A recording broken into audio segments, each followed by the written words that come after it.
Shalom Bapak Ibu dan Saudara sekalian, seluruh jemaat GPI Waru Cabang Malang yang diberkati oleh Tuhan. Puji Tuhan, hari ini kita bisa sampai di akhir pekan. Dan sebelum kita beristirahat dan mempersiapkan diri di dalam bakti ibadah kita besok, sejenak saya mengajak saudara untuk belajar firman Tuhan dengan judul Perkataan Najis. Nats firman Tuhan diambil dari kitab Matius pasal yang ke-15 ayat yang ke-11. Dengar dan camkanlah, bukan yang masuk ke dalam mulut yang menajiskan orang, melainkan yang keluar dari mulut, itulah yang menajiskan orang. Bapak, Ibu, dan Saudara, lidah dan mulut adalah organ kecil yang ada pada tubuh kita. Namun kita tahu bahwa mereka memiliki pengaruh yang sangat besar. Komunikasi bisa terjadi begitu baik ataupun begitu buruk. Ada andilnya dari mulut dan lidah kita. Seorang bisa begitu sangat meyakinkan dalam berbicara, padahal belum tentu semua omongannya benar alias berbicara bohong. Hari ini kebenaran Alkitab mengingatkan kita kembali tentang menjaga lidah dan mulut kita. Tuhan Yesus mengecam kepada orang-orang Farisi dan ahli-ahli Taurat, orang-orang yang disebut sebagai kelompok yang mengerti tentang firman dan hukum Allah.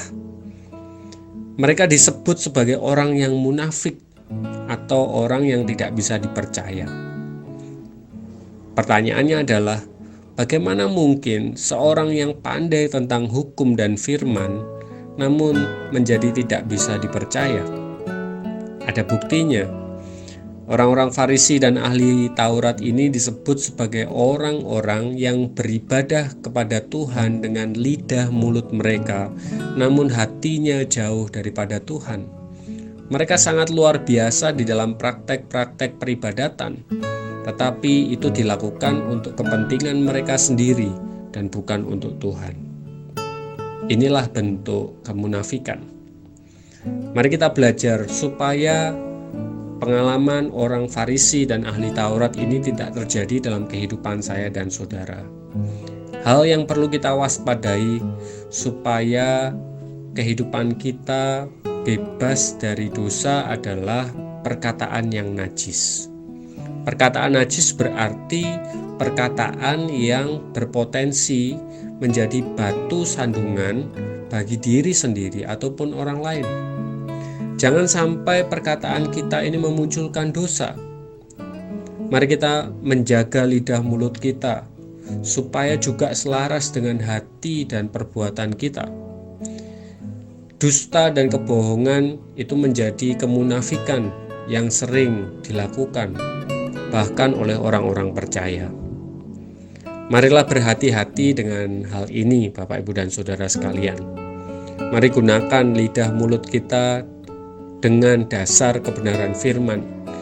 Jadikan perkataan kita sebagai saluran berkat penguatan bagi banyak orang dan bukan menjadi batu sandungan bagi banyak orang. Dan kiranya kehidupan kekristenan kita menjadi pancaran sinar kasih Tuhan bagi banyak orang. Mari kita akan berdoa. Puji syukur kami naikkan kepadamu Tuhan atas renungan singkat pada saat hari ini, dan kami berkomitmen supaya kami bisa menggunakan lidah mulut kami dengan benar. Dan kami rindu Tuhan Yesus memampukan kami supaya kami bisa menjadi saluran berkat bagi banyak orang dan bukan menjadi batu sandungan bagi banyak orang melalui lidah kami, perbuatan kami, dan juga kehidupan kami. Terima kasih Tuhan, kami serahkan kehidupan kami di dalam nama Tuhan Yesus Kristus. Amin. Selamat bertumbuh keluargaku, Tuhan Yesus memberkati.